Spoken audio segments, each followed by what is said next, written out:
Thanks very much for joining us. Could you introduce yourself and tell us a little bit about what you do generally at Cabinet Office? Sure. Hi, everyone. I'm Eleni Michopoulou. I work in the Cabinet Office as an accountant. Day-to-day job, essentially business management at the moment. And I also chair the Cabinet Office Green Network, which for a lot of people, they sometimes forget my day job and they just remember I chair the Green Network. So, and I also deliver carbon literacy trainings. So the first question really, Eleni, is why carbon literacy for the Cabinet Office? Sure. In terms of my background, I've studied accounting. I worked as an accountant for many years. And when I took over the Green Network, we have a lot of work streams. And one, of course, being education. So I was looking myself, sort of to train myself first and also bring something to introduce to the Green Network. And having looked through a lot of L&D offers across many different sort of organizations. The reason I chose carbon literacy is because it's not only in terms of the time period, so it's one-day learning, it's also the cost of it, looking at sort of the full package, and also looking long-term. Most of the L&D offers, you complete, let's say, 1 hour learning, and then that's it, you move on. Here we have one-day learning, and then when you finish, you have to submit 2 pledges. Usually the learners I have, they submit 1 personal pledge and 1 work pledge. And that, once reviewed by the certification officer, then qualifies you for a certification as carbon literate. And once you have that certificate, you're ready to implement your pledges, and it's really good to kind of go back, say, okay, this is what I've submitted through. Let's start working on the pledges and kind of seeing that difference essentially from where you were and now implementing and making a difference in your personal life, but also at work. And therefore, reviewing the whole package, I think that was the selling point for me to say this is a very good training and I want to bring this in the Cabinet Office. Thank you.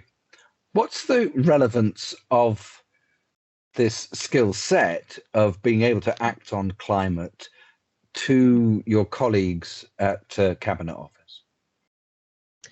Irrespective of your day-to-day work, for example, I'm an accountant, we have people in many different areas, HR, commercial, and many other areas. Irrespective of your day-to-day work, you need to be upskilled in the subject of sustainability and climate change.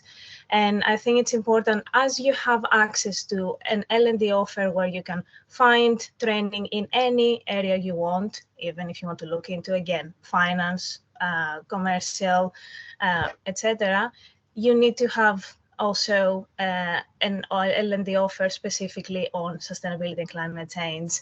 And for a lot of people, I think it's important to have that, if you wish, generic, basic introduction into the subject, a full kind of one-day training that we get here with the carbon literacy. And then from there on, of course, get more technical training should you wish to proceed with that in your own area that you work on for day-to-day. But this is the base, and that's kind of where we start. And from there on, you can build on that. And I think it's a very good training to start with. What sort of people came to your training? I would probably say initially, as it goes with everything, it's people that are interested in the subject. And probably we might have more people from the Green Network initial stage, starting with, I promoted in my mailing list, and that sort of essentially group we would have. And it could be a varied, people with a varied background. It could be someone who doesn't know anything on the subject and are really keen to learn. And it could be people who have maybe even a master's degree, but are keen to refresh their knowledge and keen to work on something, link it, if you wish, to the day-to-day work through the pledges. As the cohorts were going on, as I had delivered several cohorts, I would say after that, if something is good, if a learning product is good, then word of mouth starts from there. And I would get messages from people saying, "Hi, Eleni, when are the next cohorts? I've heard this training is really good." So from there on, it kind of starts engaging people who may not necessarily have thought before of getting this training, but their colleagues have told them, "You know what, I just had this training, it was really good, I really think you should get on this." And of course, within the department, we have L&D days, so it is a really good sort of, if you wish, training to take as one day of the days you have per financial year. And recently, for example, I had a SES1 civil service and a senior civil servant saying that this is the best training they ever had. If we're looking across any L&D offer, this was the best training they had. So yeah. Can we get that written down, please? I have it. They didn't only say it during the training at the end. They also wrote it on the post-course evaluation form. So yes, I have it in writing as well. No, needless to say, this is music to my ears, of course, because often when I'm talking to organizations about carbon literacy, I just, they'll say, well, how many people do we need to train, do we, et cetera, and most usually I'll say, just start, because it will speak for itself. The word will go. So it's you feel that's exactly what's happened with yourselves. Exactly. It's a journey. You have to make a start, essentially. We were at a point where there was no L&D offer on sustainability and climate change. I trained myself, and then it was about April of 2021. I did the generic training. It was in the summer of 2021 that BASE co-wrote and I think co-founded as well, funded the public sector training. And after that, it was how can we sort of bring it in within the department. And from there on, you just have to make a start, and people will engage. If this is something good, people will engage, and they do. So this is definitely working well. You felt that it went beyond the usual suspects. So you said it started with the enthusiasts, but because people talked about how well it went, you started to broaden your cohorts in terms of people turning up. Absolutely. And I never had someone who would say, I didn't like this training. People may have some hesitations at the start. Is this something I'm interested in? Will I get something out of it? Do I really care about the subject? But when the day ends, or when the training ends, if you're splitting it in more than one day, they really come out essentially ready to take action, and they always happy that they've taken this training. It's not only the learning, it's also the interaction. There are a lot of activities. You get to engage with other members of staff within your organization. If this is further open to across the civil service, you get to engage with people from other departments. You see what's happening in other departments. Are they sort of more technically advanced than within your department? What can you learn? Sharing best practices, and therefore I think that element as well is really engaging, and people do bring this up as something they really liked during the training. You've used the BASE-funded civil service carbon literacy training toolkit. How was that for you to use, and what sort of, how did you feel the process was to adapt it, particularly for cabinet? It's a very good, if you wish, journey. It starts with the science, and this may be overwhelming for some people. You get all the stats and you get all the graphs and everything and all the science. And however, then it, in a way, holds your hand through the journey of saying, what can you do? You have the science, and now let's see how we can break it down into every area of your life, looking into diet, looking into travel, looking into anything, procurement, buildings, the whole area of your life, and kind of getting that specific advice in a way, and specific information for each area, and all the way to the end message of you're ready to take action in both your personal and work life. So it's a very, I would say, very resourceful, and also it's very interactive as well. That's what something I like, and people comment on. It's not just me talking for 8 hours. There's also a lot of activities and videos. And I think when you have a learning offer, it's very important to be inclusive. Everyone has a different learning style. And here we don't just have slides, we don't just have interactive activities, we don't just have videos, we have everything. And it also breaks the monotony, because you get the learners to engage in different set of activities, not just me talking and they may fall asleep, for example, after 3 hours. There are many different things on what they can do. And I think that's also very important here. And that's why people feel very engaged, and they end up really liking all the activities we do and all the resources they get. We've had some feedback from trainers that they feel very positive about the delivery of it, particularly from the perspective of people who are very concerned about climate. They might be feeling, oh, what, this is not good news. And actually, some folks said, no, I get in there and I deliver the carbon literacy, and it's so positive. Is that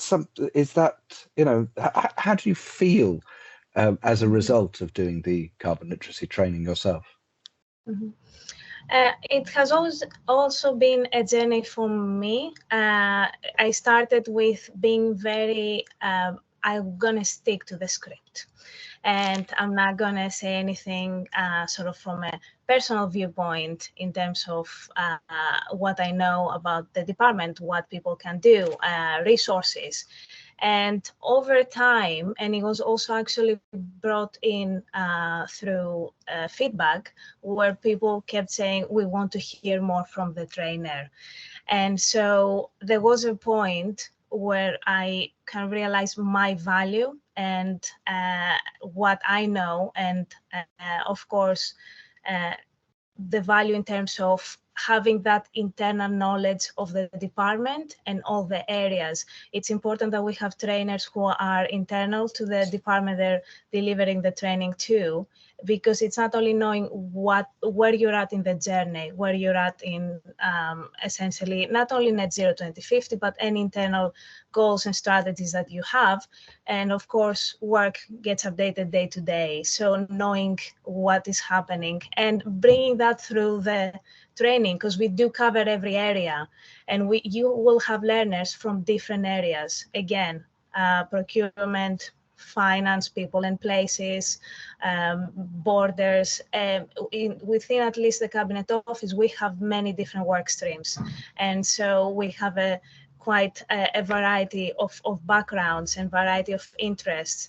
And people are interested in many different areas. So bringing all this knowledge through the training. And also, for example, something I started introducing is that when I was concluding an activity, I would say, okay, breakout room 1, present, breakout room 2, etc. And then I would say, and from my viewpoint, here are a couple of tips, or here is information. So I would bring some resources in.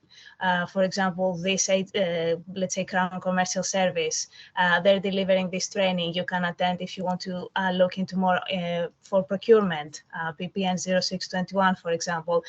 Here is what you can find in the intranet, because within a department, there can be silos, there can be work that is undertaken, but is in silos and not everyone knows about it.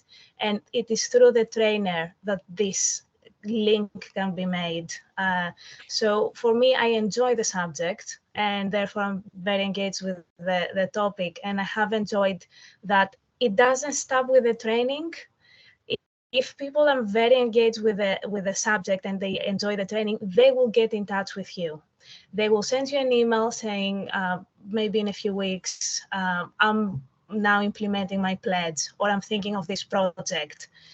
And I think that's why it's important to have someone internal delivering the training, because that's where the point where you can say, I will signpost you to these people, or here is more information. And I'm in a position where I can actually help people and link people together and get things going and improve things and make them more sustainable in different areas. So I've definitely enjoyed the journey. It's been a very good experience for me, and I think I'm so engaged because I really like the subject, and it has been very positive. So the enthusiasm, your knowledge of the work of the department, that you shouldn't be afraid as a trainer of putting that in the room, because it actually helps amplify the impacts there.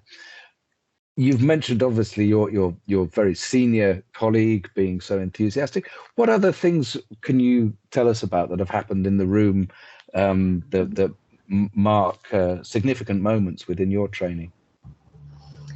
What I really like is, for example, during activities, what we ask from learners, there is no theory. We never try to test people. Oh, what do you know what that means? Do you know what the other means? And you see that with a lot of L&D offers.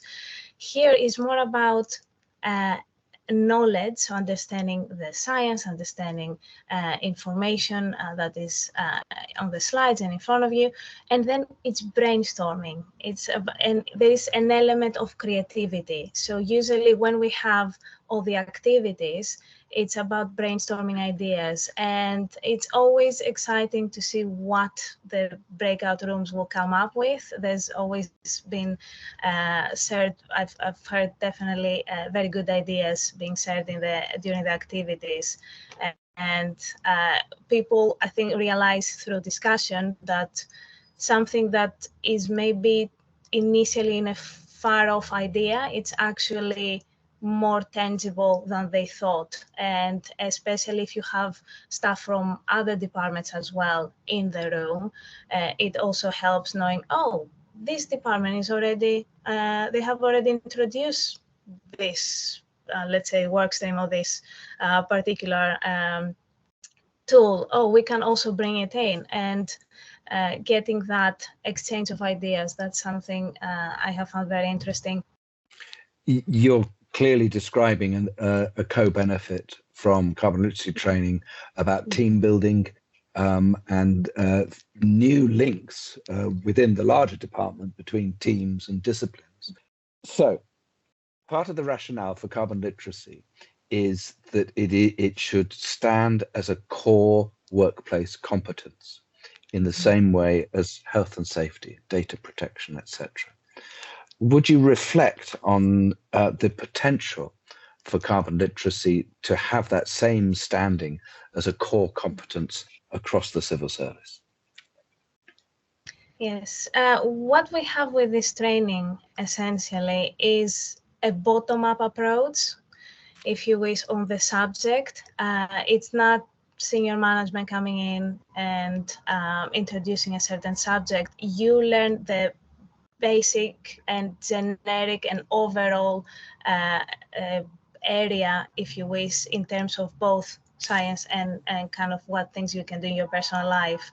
And you get those discussions started within your team, then within your unit, and that kind of, in a way, gets things going, because people will include it within their day-to-day work, and all of a sudden it becomes part of, let's do things differently.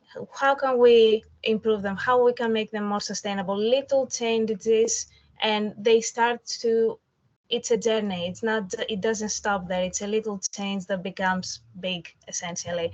And so with that knowledge, with that word of mouth as well coming in, people taking the training that wouldn't have thought of taking it otherwise, but because of their colleagues going, I really encourage you to take it, it's really good. You get, it's a domino effect. You get that positive change going. It's important to have this as part of business as usual, and through the pledges, because you have a personal and a work one, and we all have objectives, and one being the corporate objectives. Usually the work pledge, you'll bring it in as your corporate objective, and therefore it becomes one of 5 or one of 6 objectives you'll have for that financial year. And that's how it becomes part of your core work. And it is that essentially what creates change. Fantastic. Eleni, before we let you go, if this is being viewed by particularly a fellow civil servant or someone else thinking about starting carbon literacy, what advice would you give them? I would say sign up. You have the Eventbrite link or the link that the training is on, just sign up. It's that simple. If you think of the bigger picture within your financial year, you have a set of learning days, you have a set of objectives, a set of things to do. One day is not that big. It's not taking you off completely out of your schedule. Get on the training and also get on the pledges. It really makes a difference having that certificate at the end of the day, because the certificate doesn't expire. And frankly, sustainability and climate change, it's a subject that is not going to go away. It's part of every department you work in, it's part of any organization you work in, any company. Even if you move around, even if you go somewhere else, it will be part of your business as usual. And as you know, you need to report on sustainability and climate change within your annual report and accounts. And therefore, looking back, sort of reverse engineering from that, every area needs to feed into this. Therefore, the best thing you can do for yourself and also the organization you're working in is educating yourself on the subject. That is your starting point. So therefore, get on this training. And from the perspective of someone who might want to bring it into your organization as a would-be trainer, what advice would you give them? It's a very exciting process, and I definitely would encourage people to take it on. If it's not already within their department, I would encourage people to sign up, get the training within their sector. There are trainings, of course, across many different sectors that you have introduced with different toolkits. And if we're looking specifically within the public sector, there is a specific toolkit, and take the training, see how it is delivered in, for example, other departments, other organizations, and then make a start. There is no commitment in any way. Bring it in, and with my background, I'm an accountant. I always look at the cost of things as well, and the value and the cost is making this very attractive L&D offer, I would say. And of course, it depends on the audience you have. Of course, it depends on the department you have and the needs. But it is a very good general basic training to make a start. and also through the pledges is how you engage staff with the organization. So making that link, because a lot of times it's about how do we, if we're looking at scope 3 emissions, for example, if we're looking at certain areas, always, how do we break that, kind of issue we have? How do we make the link? And this is how you bring it all together, I would say. Eleni, thank you very, very much for your time and your contribution to carbon literacy as a whole. Thank you.